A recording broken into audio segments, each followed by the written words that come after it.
শিটংকে বিদায় জানিয়ে আমরা চলেছি রিয়াং নদীর তীরে। যাত্রাপথে পাইন গাছগুলি ঘন জঙ্গলের আকারে দাঁড়িয়ে আছে। মসৃণ রাস্তার একদিকে খাড়া পাহাড় আর আরেকদিকে খাত, কিন্তু জঙ্গল সর্বত্র। পাহাড়ি রাস্তার এটাই বৈশিষ্ট্য।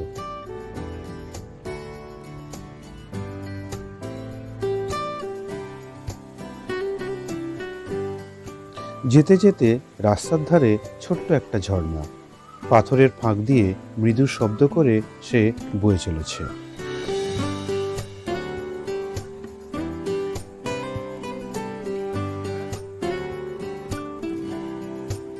তার পাশে পাথরের গায়ে বুদ্ধের বাণী ও ছবি বসানো হয়েছে। চলতে চলতে আমাদের গাড়ি রিয়াং নদীর ব্রিজের ওপর চলে এলো।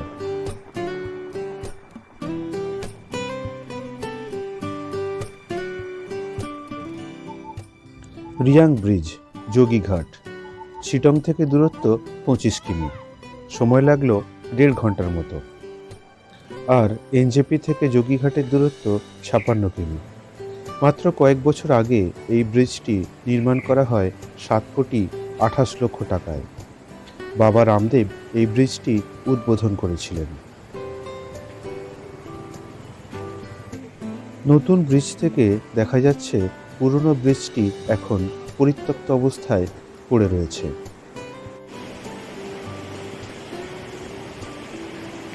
আর নিচ দিয়ে সুন্দর শব্দ করে রিয়াং বয়ে চলেছে আপন গতিতে। আসল নাম অবশ্য রিয়াং খোলা। কার্শিয়াং ও মংপু পাহাড়কে যুক্ত করেছে এই রিয়াং নদীর ওপর নির্মিত ব্রিজটি। রিয়াং তিস্তার একটি উপনদী। মহালদিরামের কাছে উৎপত্তি লাভ করে উত্তরমুখী হয়েছে, তারপর রামবি নদীর সাথে মিলিত হয়ে দুর্বিন্দারার কাছে তিস্তায় গিয়ে পড়েছে। এ তো হলো রিয়াংয়ের ভৌগোলিক পরিচয়। এবার যোগীঘাট তথা রিয়াংয়ের সাথে কথা বলার সময়। তাকে কাছ থেকে দেখার জন্য, স্পর্শ পাবার জন্য পাথুরে মাটির রাস্তা দিয়ে চলতে থাকলাম।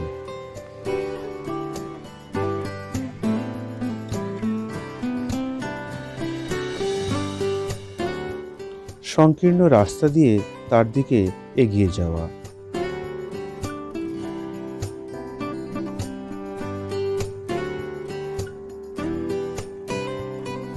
ব্রিজের প্রায় নিচ দিয়েই নিচে নামার পথ।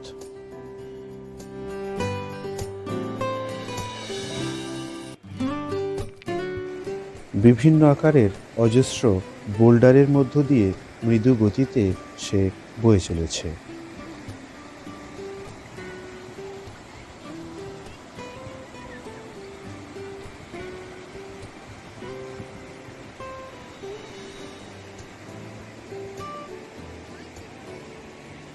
নতুন ব্রিজটির পাশে পুরনো ব্রিজটিকে দেখে একটু মায়া লাগছে। একদা সচল ব্রিজটি কবে হয়তো ভেঙে পড়বে এই রিয়াংয়ের বুকে।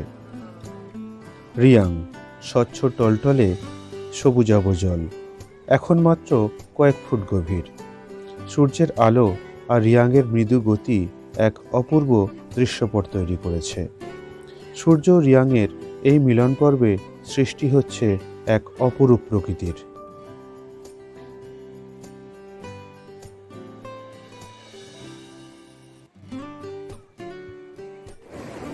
এত স্বচ্ছ নির্মল জল তোমায় আকর্ষণ করবেই।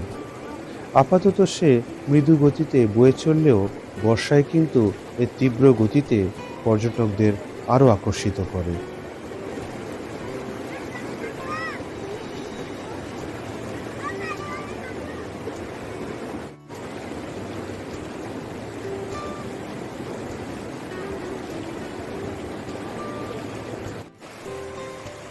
নদীর এ পাথর থেকে ও পাথরে লাফিয়ে লাফিয়ে তার সর্বাঙ্গকে ছোঁয়ার চেষ্টা করে গেলাম অবিরত।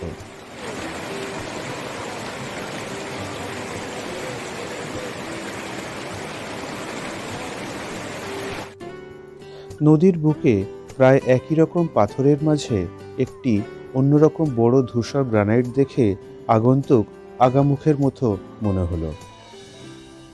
আগামুখ হলো দূর থেকে আসা কোনো পাথরখণ্ড, যা এলাকার অন্য পাথরের থেকে আলাদা।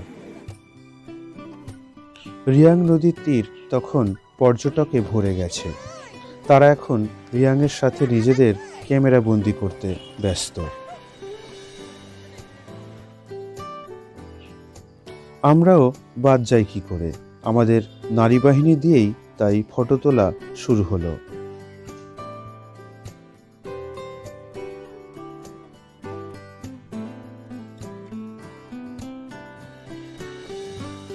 এবার যোগীঘাটে থাকার ব্যবস্থার একটু খোঁজ দিই। এখানে ব্রিজের একদম গায়েই রয়েছে মুখিয়া হোমস্টে। একজনের থাকা খাওয়ার খরচ 1200 থেকে 1500 টাকা।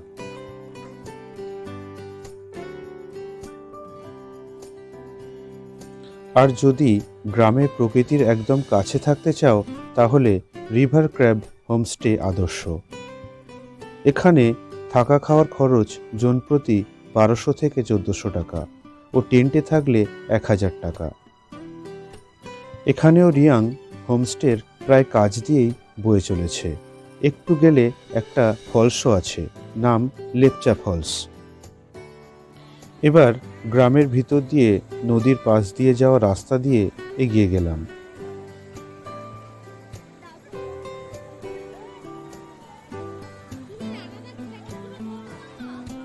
নেমে পড়লাম আবার রিয়াংয়ের বুকে। পাহাড়ি নদীর এটাই বৈশিষ্ট্য, প্রতিটি জায়গায় নদীর রূপের পরিবর্তন। কোথাও ভূমিঢাল কম হওয়ার জন্য মন্থর গতি, আবার কোথাও বেশি ঢালের জন্য বেশি গতি।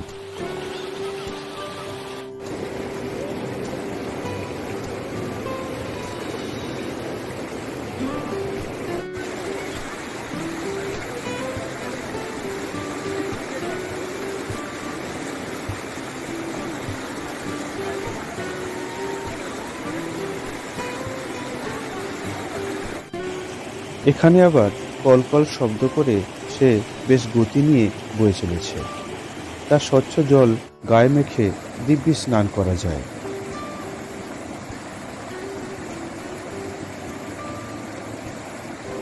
কেউ আবার বড় থেকে ছোট একটার পর একটা পাথর সাজিয়ে মন্দির বানিয়েছে।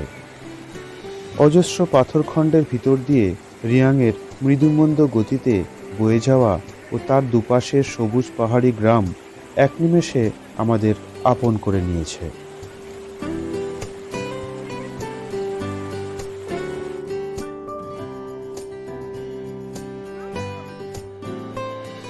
এবার ফেরার পালা। তার সাথে ক্ষণিকের সাক্ষাৎও যেন এক অটুট বন্ধন তৈরি করল।